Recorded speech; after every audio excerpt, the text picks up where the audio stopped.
happy with that. All right. Talk about your relationship with Coach Golish, kind of how you got to know him and how long you've known him. You know, that's a really good question. I think obviously as soon as you think the college football world is really big, it's actually really small, and we kind of have followed each other a little bit in some steps along the process. I was the tight end coach, offensive coordinator at Tennessee. A year later, he was the tight end coach, offensive coordinator at Tennessee. So, you know, the secretary who sat out in front of the office when I was there was the same one who sat out in front of the office when he was there. So when I was hired here, you know, she kind of helped connect the dots of, you know, two good people, you know, coming together. What's her name? If I can remember, it's right on the tip of my tongue, but yeah, figured it out. She's still there. I believe it's Kendall. I don't want to mess it up. Don't quote me on that. I say that, and then she's like, "Oh man, Larry, how could you forget me?" And I'll be like, "You know what? Shame on me. Shame on me."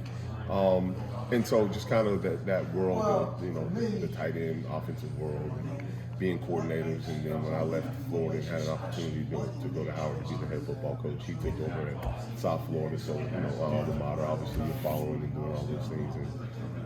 And my son had an opportunity to go on staff down there full time.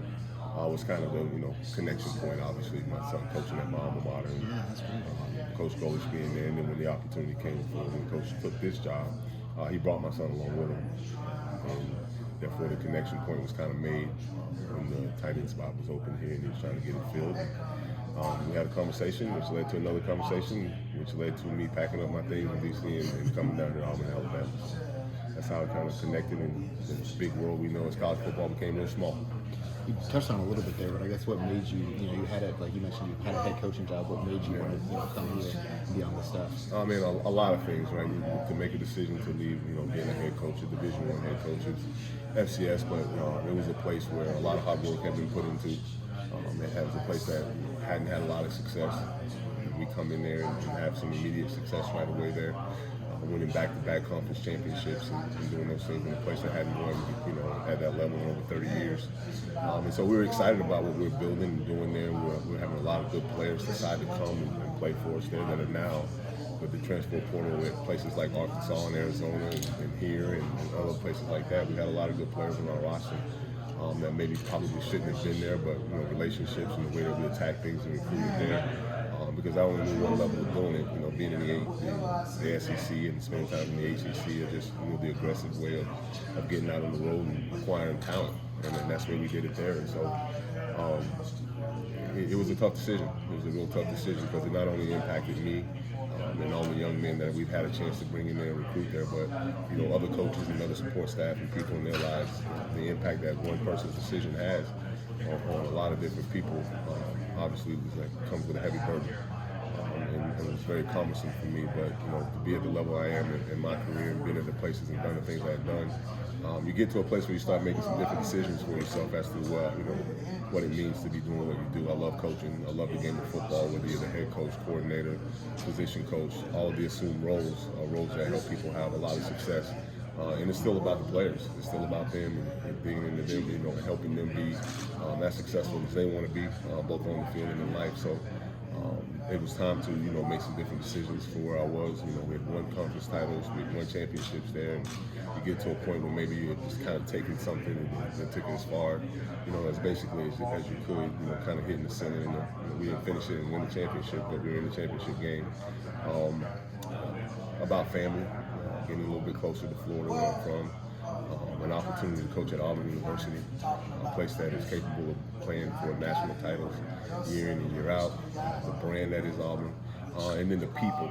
I think Coach Golish and who he is and how he operates, the pro that he is and the way that he approaches the business, the people that he had put around him when he made this jump here, was what made it crystal clear to me. It was about the people and the opportunity to work with him and the success that he's had, you know, on the field and in the world of recruiting and acquiring talent.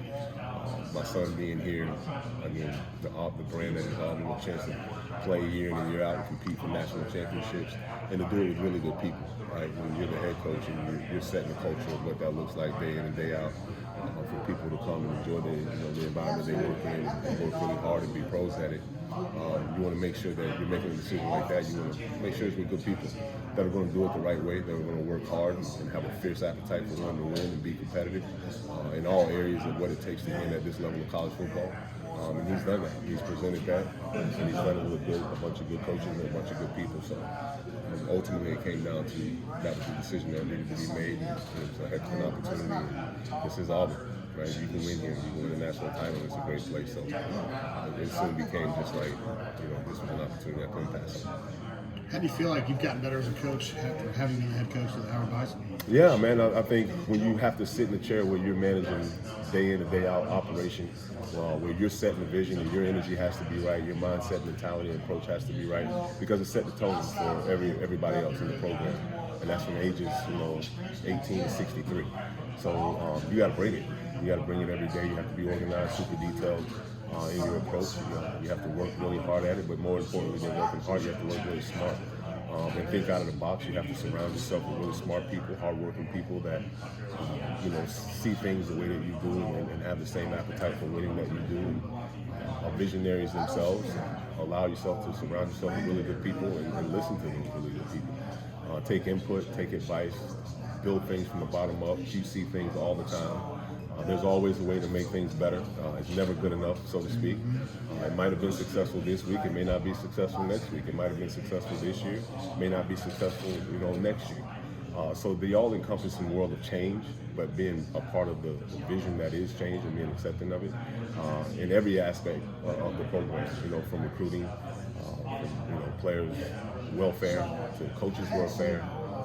And being in charge of that on a daily basis comes with a lot. So learning how to use the resources and people around you as a part of that, not being afraid to be the tone setter and the visionary for it, sharing that vision, be able to articulate what that vision is and looks like on a daily basis is a big deal. And so when you take the whole approach to that, when you're sitting in that chair, it's kind of easy to boil it back down to how important my job is on a daily basis to make sure I'm doing my part in this great operation that we have here, and doing it at an elite level, day in and day out, and supporting the vision of what the head coach has for the program is truly important. And being there where you've sat in the role where you've kind of orchestrated that, and now to come back, you understand the importance of how important that is on a daily basis to take care of what it is that you own in this operation. So I think that's the value that coming back from being having a chance to be a head coach, an interim head coach first at the University of Miami, to being a coordinator, special teams and offense, and then come back from being a head coach for 6 years back to an assistant or position coach. You value what that means more now on a larger scale and can see what your little corner of it is to how important it is to the huge and big piece of it. You know what it means to be a good assistant coach. Absolutely. Absolutely. Been on the other side of it. Absolutely. Obviously, you guys signed a lot of transfers at tight end. I guess what was y'all's vision in the portal at that position, and what do you see out of the group that you brought in? Well, we wanted to kind of a balance, a mix, because you don't just want to upper level, high end, back end filler. You want to make sure you got enough pieces where you're building a machine, right? You're building a group of guys that are going to cook and develop, that are really talented, that are going to learn and grow in an environment where that's almost taboo now to say you're going to develop young players and young talented players, but the tight end position is one you cannot get away without development. They have to develop. Just like a left tackle, just like offensive line, just like truly, in essence, a quarterback, because there's so much on their plate, mentally and physically, that they have to be able to operate in and do. That takes development. That takes time. So we wanted to make sure we still created enough balance within the room with young guys kind of in that middle 2 to 3 year experience, and then some guys that have some really top-heavy experience, so that we can let some of the young talent cook and grow and develop physically and mentally, and be able to rely on some guys, within this culture that have played a lot of college football, whether it's been in this conference, the ACC or SEC, or anywhere, that have developed, just from having, the meticulation of snaps and reps. You catch one thing you can't miss in development, and have they played, and how much football have they played. And so it was important for us to make sure we kind of filtered that throughout the process of how we built this structure in the room. So it allows us to not only just have success in 1 year success, but to have and build a level of sustained success within that. I think it's important to me. And one of the other reasons why I chose to come here is important to our head coach, who's been a tight end guy and developer of the tight end position himself. where he's coordinated from, and the position that he's worked with, for us to all fall in alignment, because we all know how critical if that tight end, if that position is playing at an elite high level, it makes your offense pretty dangerous. You talked earlier about guys, that you're coach at Howard, Xavier Newsome, that's one with you. What do you see in him? I guess a younger guy. What do you think he can do? Man, you talk about a guy that has no ceiling. We were just in the room talking about some of the things we did today, and Coach Gordon, our offensive coordinator, was man. You just don't know. This guy, here he is. He's 6'6" and a half. He's 260 pounds, and he's running 19.67 on the GPS. You're like, what is this guy going to be? He's not too grown. He's still 19 years old. He's still figuring it all out. But when he does, we believe you're going to have something truly special. If he can keep moving the way that he is and growing and developing the way that he is. And when we got him at Howard, we thought kind of the same thing, but he was a guy that was really top heavily recruited, highly recruited, as fast as recruiting goes. And then that first 2 or 3 years of the invention of the transfer portal, it kind of hurt a lot of top end guys that weren't really, basically commit and do all those type of things early on in the process. That a guy like that falls into your lap as a Division I FCS program, and a brand like Howard that always helps because of the brand, the academic the brand carries and those things now, countrywide. But he falls in your lap, and we go, man, we got an extremely talented one here. And the same thing, everybody's trying to see it around the building here. The glimpses of him just moving around, the way that he catches the ball effortless, without a lot of effort, really soft hands, and just got to learn and grow and develop physically and mentally. But he don't have a ceiling. This guy could be either really, a really solid player for a lot of years here, or he could be freaky special and be have a ESPN story of a lifetime. Is that Tree? That's Tree. Yeah. What do you think you got in Arliss? Experience. A lot of experience that has a story. And I tell these guys all the time, you got to be able to articulate what that is, especially older guys that have kind of been through the rigors of what college football can serve up to you, whether that's through injury or whether that's through coaching changes, or whether that's through system changes, or coordinators and coaches. All these guys have stories. Obviously, he was one of the most talented, freshman players in college football a few years ago down there in Florida. And his redshirt freshman year came out and really got hot again, and now was off to a really good start again, and then had some injuries and setbacks and coaching changes and transfers and all of those type of things. So I think for him, it's a fresh start. It's a really talented guy that sees the game, cares about the game, cares about the opportunity he now has again to play and compete at the level in which he came into it as, with a fresh start, with a new staff, new beginnings, new operation, new way of learning things, and truly wants to be developing coach. So I love his energy right now. I love where he is. I love that he sees the opportunity and sees the blessing being in the opportunity. We're going to leave the past in the past. And all that transpires here is what he does here, and the effort and time and attention that he puts into being the best version of himself that he can here. And I think if we get him back to what that looks like and what that is, and he gets back to enjoying the game and trusting himself and trusting the people around him, I think we'll have a chance to get a really budding, really special player that could make a difference here in this league and for us in this game. Larry, when you're out recruiting, what do you look for in a tight end? Man, that's a lot. That's a loaded question, first of all. First, we start with character.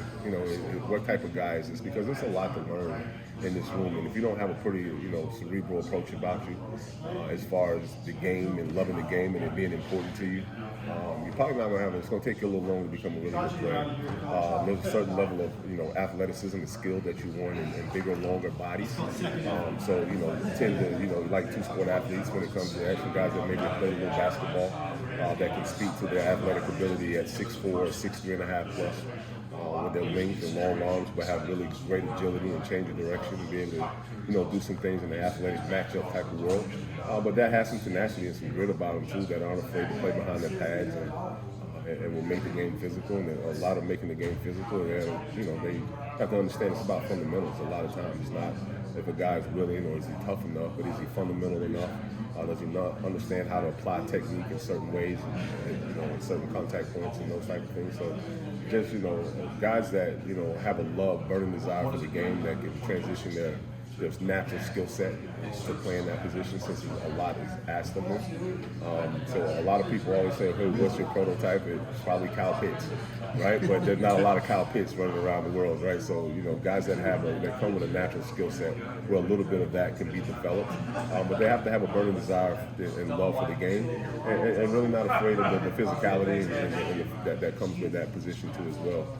But have a skill that can cause matchup nightmares where, if you're not, sound enough and all those types of things, and we find a matchup and this guy has skill that he can use his size and athletic ability and size matchup deals in the passing game and sometimes even in the run game, that can cause defenses a lot of problems when they're having to defend a guy or two. A lot of times I feel like tight ends get overlooked, tailbacks, and quarterbacks, all that kind of stuff. Yep. You're working for a head coach that really gives a shit about tight ends. Yeah. Oh, yeah. You came up that way. Oh yeah. How does it change for you a little bit? Just knowing he knows. Yeah, I think for me that's always important, especially when you talk about offense and you talk about alignment and people understanding the impact that position can have. I think people don't value it until they have one, and that's always kind of the issue, right? They're very far few and in between that people have a really skilled, really talented tight end, and when somebody does, they usually go in the early rounds. They're usually done.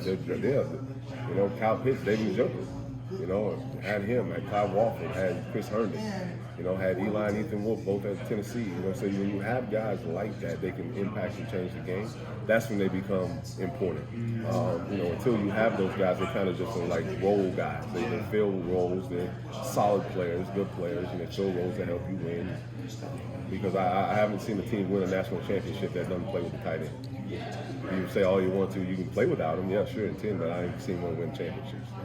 So when you have 1, 2, or 3 of those on your roster, and they can cause matchup issues and present problems and expand gaps and have defenses, have to check for them and know what they're doing and what we're doing in the run game with them and then how important and valuable they can be in the pass game. It brings another dimension. So to have a head coach who believes in that and understands that and the style of offense that we play, which can really cause some issues when you got that kind of guy with the tempo and the way that we do it. You better match up, and if you miss a matchup, it's going to be a problem. So we're looking forward to being able to create that and build that around here, where that position becomes pretty important and becomes one that can also leave impact here. I can't remember the last time Auburn had a tight end taken in the first round. I can't remember the last time Auburn had a tight end drafted. It'd be worth some research for media and people like that to do, because it's something that, kind of threw me for a loop a little bit too. And I had to say, I had to think about it. When you coach that perennial programs that have like Miami, like the University of Florida, like the University of Tennessee, places like that, you go, okay, wait a minute, Auburn hasn't, and you go back and look at it, and feel like, I'm trying to think, it's been a while. Right, it's been a while. So, you have an opportunity, if you're a recruit listening to this, you have an opportunity to not only come out and be a part of something special where you can be hella productive in an offense, but you have a chance to leave a legacy and a true deep impact at one of the blue bloods in college football. And not many guys and not many places offer you that opportunity right now. So it's a special time and opportunity for a young, talented, skilled tight end in an offense that can showcase his skill set to be here. Larry, on that, how would you describe yourself as a recruiter? Oh man, I love people. So I love getting into interacting and getting into, what's the best fit for us and who we are and our brand and our style of play and what we want to present and do. So to have an opportunity to get out and go get to know these young people and get in their homes and get to know them, their parents, their families, and see what they're made of, and if it's a right fit and a good fit, that's the part of it that you love, because at the end of the day, if you don't have good players, you can be as good a coach as you want to. I mean, if coaching, a guy that can't play versus coaching a guy that's a first-round pick is a very different thing, right? Because at the end of the day, it still comes down to the old school saying, right, Jimmys and Joes. And if my Jimmys are better than your Joes, we're going to have a better chance to win that day. So it's about going out and getting the very best people, very best players that you can acquire that fit who you are and your brand and style of play. And so you got to love that part of it, because the thrill in that is kind of the chasing of the top talented players that are out there, and being able to sell who we are, what we're all about, and being able to convince them and that family and that young man that this is the place to be for him, and the opportunities lie right here. And I think we have a hell of a chance to do that here at Auburn and make this position pretty special. Has Ryan G been able to kind of be that? He's the guy coming back, returner. Mm-hmm. But is he old enough to be able to kind of shepherd these guys? These guys are older than him. Yeah, but I think Ryan G's still really young. And I think that's the part that we can't let get away from it. Is that really in an ideal world, Ryan's truly just a freshman. He's really just a freshman that has been through a few months where he's probably had to play a little bit prematurely and get out there and do some things. There's a plus. There's pluses and minuses to that, correct? Anytime you can get a guy's feet hot, and he's been out there and kind of felt what the fire feels like, that kind of can help his development a little bit. But also it can stunt his development if that wasn't very successful for him. So we kind of undoing a little bit of what he's kind of picked up a little bit and changing some of the training habits and things that he's doing. But man, he's eager, he's hungry. He has a great attitude and approach towards the game. He's kind of understanding what it is that we're trying to do here. He's smiling, he's enjoying playing football, and that's one of the biggest things too. I mean, these guys have to enjoy playing football. And so to get Ryan, who, I guess the last few months of last year were a little tough for him, and those things, so he came in with a little bit of a disdain, a little bit, I guess, but to build that, break down those barriers and rebuild that trust and getting recommitted to his process of getting really, to development and buying back into, hey, this is where I'm truly at. And for me to start to build myself back up, I have to truly know where that is. And he needs honesty and he needs radical transparency when it comes to that, so that we can go attack that. But I think Ryan's enjoying, what that looks like for him now and the process of what that's becoming. So excited to see what that looks like as we continue to build for him. Anything else for Coach? I got one more.